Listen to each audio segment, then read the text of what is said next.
Boyeruca es otra caleta a la que vinimos a desarrollar actividades de investigación con parte del equipo del proyecto Anillos ATR 230028 Ecosoft Climate Change. Boyeruca está en la desembocadura al Pacífico del estero San Pedro de Alcántara, que es la línea divisoria norte de la región del Maule con la región de Bernardo O'Higgins. Esta, la esquina noroccidental de la región, es sitio cómodo y propicio para esta localidad que toma casi 2 kilómetros de la ribera del río desde la boca y hacia el este y un poco más de 300 metros de la boca hacia el sur en dirección a los acantilados que se elevan poco a poco desde la arena oscura de la playa Boyeruca. Arena que llega hasta un poco más allá del poblado.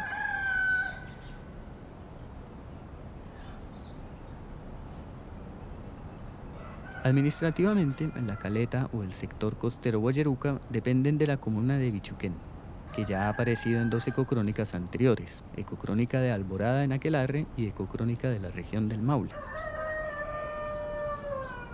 Como buena comunidad en el borde costero y en una desembocadura, la comunidad de Boyeruca existe gracias y alrededor del aprovechamiento de los recursos marinos y de la marisma.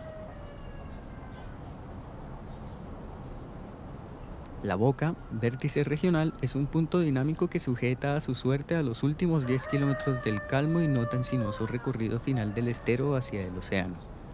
Pues allí donde la elevación del terreno es inferior a la altura máxima que alcanza la marea, las interacciones biológicas dependen de los cambios en la composición acuífera de la ancha franja de terreno inundable que ocupa la marisma. Se trata de un entorno especial resultado del cíclico intercambio de agua salada y dulce gracias al paso de agua en la boca del estero con los cambios periódicos del nivel del mar por la atracción gravitatoria de la luna y del sol.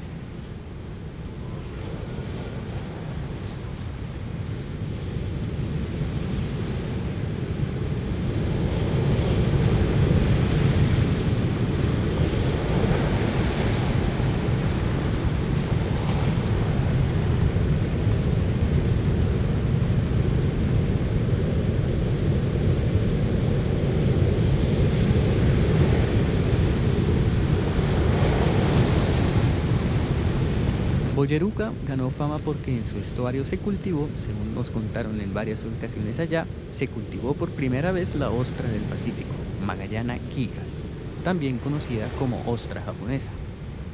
El cultivo, también nos contaron, era tan abundante y de buena calidad que allá llegaban a comprar la ostra desde famosas caletas y establecimientos del litoral central. Pero ese cultivo vio su fin con el terremoto de 2010, que no solo echó por tierra botes, implementos e infraestructura, sino que la entrada de arena al estuario modificó las condiciones propicias para el cultivo de la ostra. Con todo, quien camina por Boyeruca encontrará fácilmente de qué vive el poblado. Botes pesqueros descansan en un banco de arena, letreros variopintos ofrecen estadías veraniegas y tentadoras preparaciones a base de cuanto marisco y pescado se atrapa en aguas circundantes. Y en algunas de las rocas, tejados y antejardines de las casas y en otras superficies soleadas, descansan relajadamente los caprichosos brazos del cochayuyo, cosechados por la gente del lugar y puestos allí para secarse.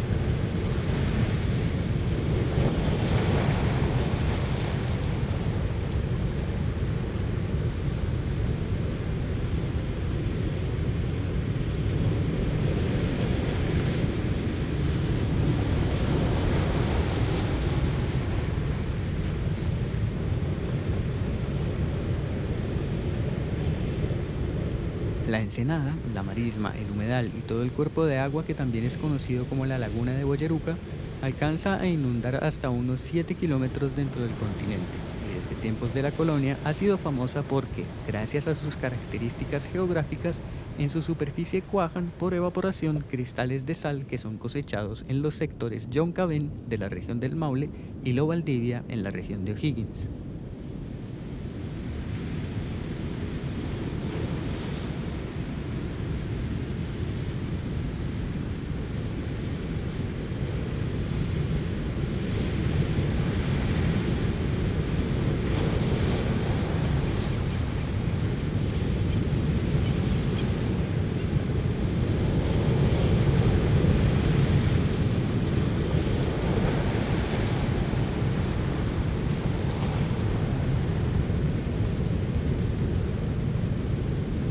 bien es muy probable que hubo aprovechamiento de la sal por los pueblos picunche o promaucaes en tiempos anteriores a la invasión española, como encontramos en la tesis de magíster en historia de José Eulalio Vera Rodríguez, Sal y Sociedad, las salinas de Boyeruca 1644-2001, el desarrollo de la explotación salina en la laguna de Boyeruca estuvo ligado al aumento de la demanda de sal por el crecimiento urbano y de la economía ganadero-explotadora colonial, en un mercado difícilmente abastecido y altamente controlado por la autoridad imperial.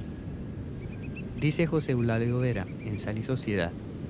De las breves alusiones del Cabildo al tema de la sal destaca la de 24 de febrero de 1644, pues en ella está la primera referencia directa a las salinas de Bichuquén, ante el informe del Procurador General respecto a cómo habían cuajado las salinas de Rapel y Bichuquén y que se cogía en exceso.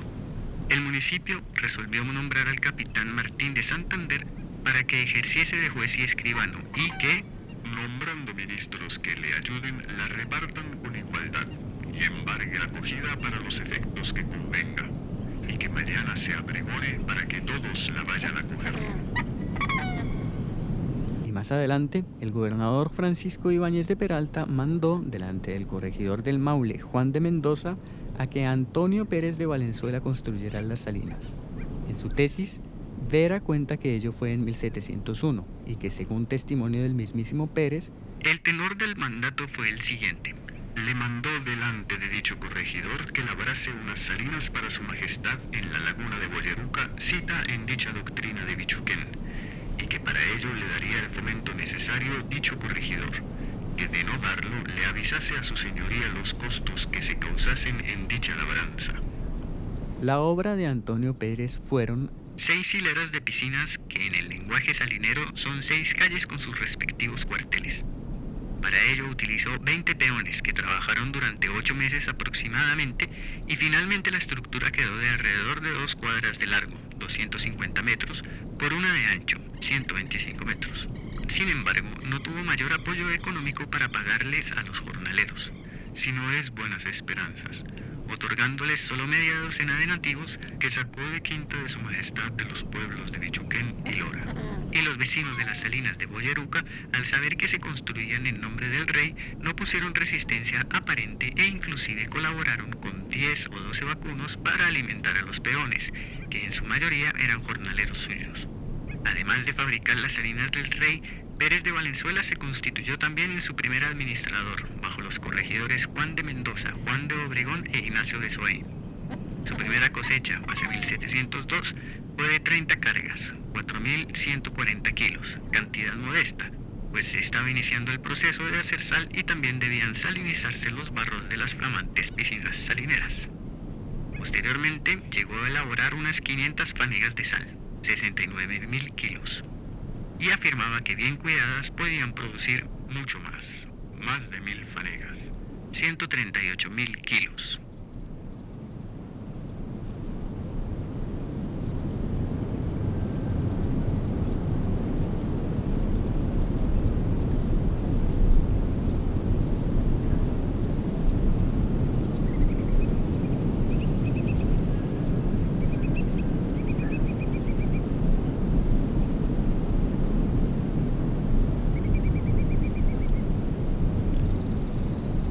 Llama la atención que, como cuenta Vera en su tesis Sal y Sociedad, que en el siglo XVIII, como ahora, la producción de sal no era constante. El mar cada cierto tiempo tapaba con arena la boca de la marisma y era cosa habitual que los salineros abrieran la boca para que entrara agua del mar.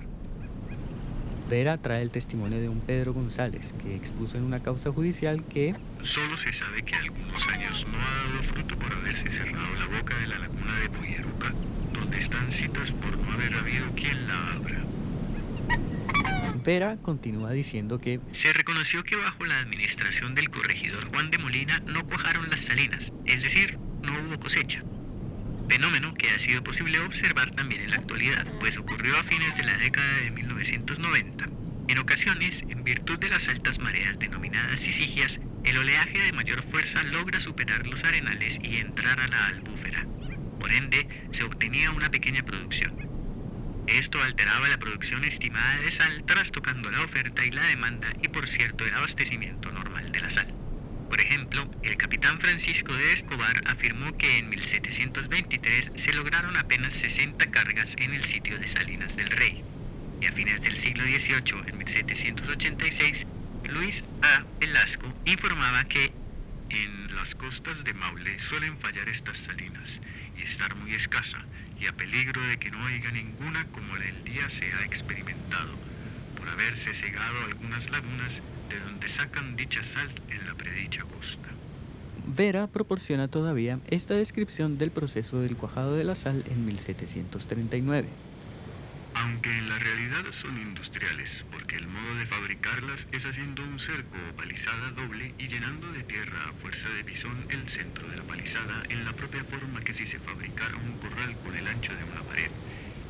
Y a este se le hace una compuerta para que pueda entrar el agua del mar hasta llenar el cerco, y después se cierra para que no entre otra de nuevo y de este modo cuaje en sal de primera, cuya diligencia es preciso repetir siempre que se deshace el cerco y palizada, que cuando más dura 2 o 3 años, siendo preciso después hacer otro de nuevo, porque de otro modo cesara el beneficio de la sal. Vera señala que este testimonio del método colonial de hacer sal fue ratificado en algún aspecto por la declaración de Miguel de la Jara, quien expuso que era un sencillo cerco doblado de palos con terraplén de tierra con puerta para recibir agua del mar, la cual se cierra y después empieza a cuajar, y coincidía en que había que renovarlo anualmente, pues se maltrata mucho con las lluvias de invierno y golpes de mar.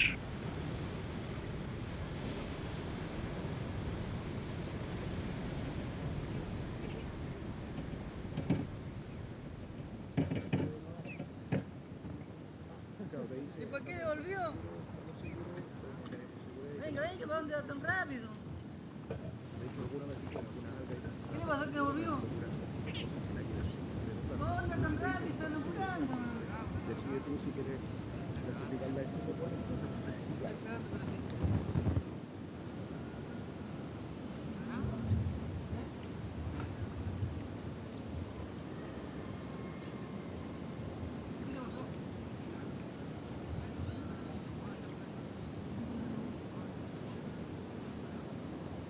una descripción más actualizada de la cosecha de la sal está en el artículo Paisajes de la sal artesanal en Boyeruca, Lo Valdivia, infraestructura socioecológica para la resiliencia y sustentabilidad del territorio.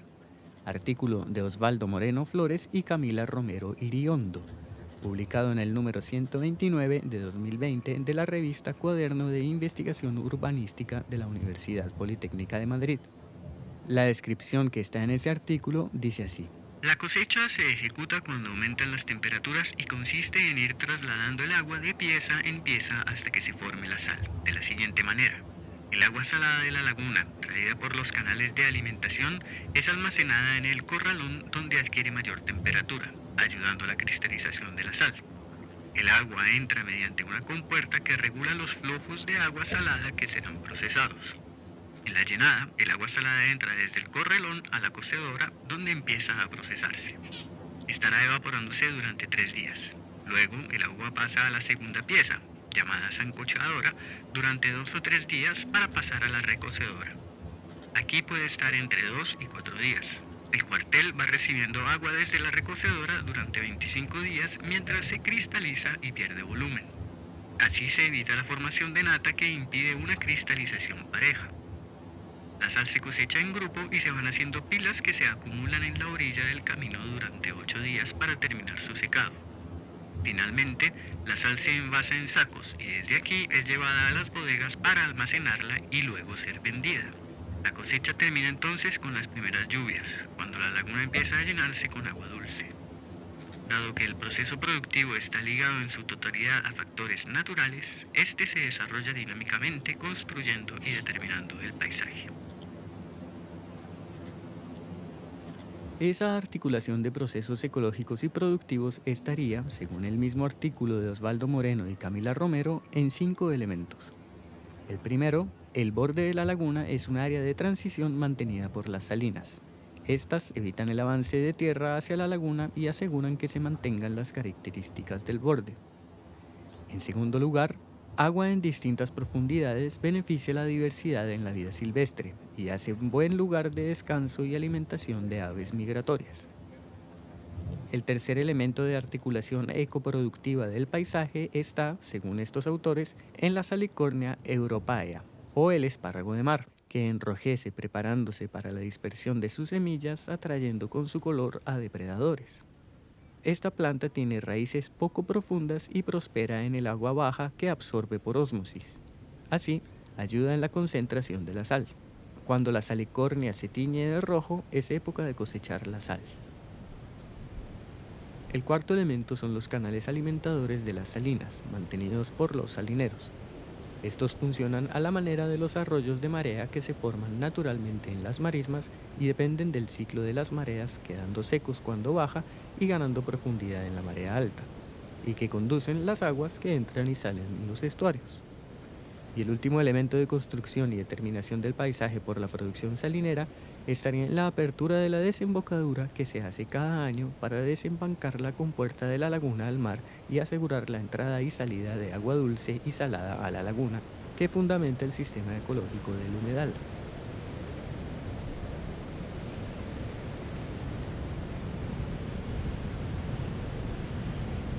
Por último, los autores de Paisaje de la Sal en Boyaruca concluyen que estos factores permiten absorber las perturbaciones del sistema, regulando, por ejemplo, el enriquecimiento a niveles excesivos de los nutrientes del ecosistema acuático, e impidiendo a largo plazo la desaparición del ecosistema del lugar. Entonces, estos factores modelan el paisaje. Así, el sistema productivo salinero tiene un potencial generador de infraestructura ecológica, pues sus características logran articularse directamente con los procesos ecológicos. Este punto cobra mayor importancia, afirman Moreno y Romero, si se considera que estos sistemas tienen una alta riqueza ecológica y que son fundamentales para la sostenibilidad del sistema ecológico general que por la acción antrópica está en riesgo.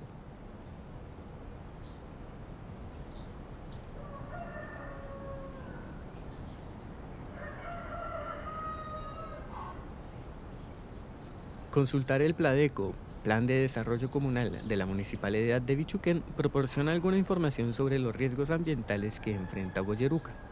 El documento, disponible en la página web del municipio, señala, por ejemplo, que Boyaruca no cuenta con obras de infraestructura suficientes o adecuadas para la captación y posterior evacuación de las aguas lluvias hasta los puntos naturales de descarga. También señala que allí existe el riesgo de remociones en masa, ya que hay zonas con inclinación mayor al 20% y de terrazas formadas por material arcilloso blando con escasa cobertura de vegetación. Allí los suelos son frágiles, además por sus características físicas y químicas, haciendo que cualquier intervención conlleve a su degradación y socavamiento, lo que no ha impedido la reciente proliferación de construcciones en cortes de las terrazas sin protección o contención. Correspondiéndose con lo que uno de los colaboradores del proyecto contaba sobre la contaminación de la laguna, el Plan de Desarrollo Comunal señala que no son menores las problemáticas sanitarias a nivel comunal, no solo por el acceso al alcantarillado, sino también porque los mecanismos y tecnologías que se utilizan en el día de hoy están generando importantes problemas ambientales. El impacto generado por los turistas en la época estival, si bien económicamente son el sustento de la comuna, están aumentando la vulnerabilidad ecosistémica, el patrimonio cultural y el colapso de los sistemas sanitarios. En este sentido, es imprescindible gestionar esfuerzos para mejorar en esta línea. Por otra parte, el Plan Regulador Intercomunal Costa Mataquito, como informa el mismo PLADECO, busca consolidar la actividad turística en el litoral de Bichuquén y busca fortalecer el rol turístico del lago y el pueblo bichuquén, así como la caleta Yico y Boyaruca, normando zonas de destino turístico y dotando de mejores condiciones la accesibilidad al sector por medio de vialidad estructurante de carácter intercomunal. Ya que se trata de una localidad en una comuna que, como dice el PLADECO, centra su actividad productiva en torno al turismo y en alguna medida a la industria maderera y a la agricultura. En esa línea, es interesante que en el PLADECO se afirme que uno de los principales desafíos comunales en el ámbito productivo es el de fortalecer el turismo basado en los atractivos naturales y la puesta en valor del patrimonio de la comuna.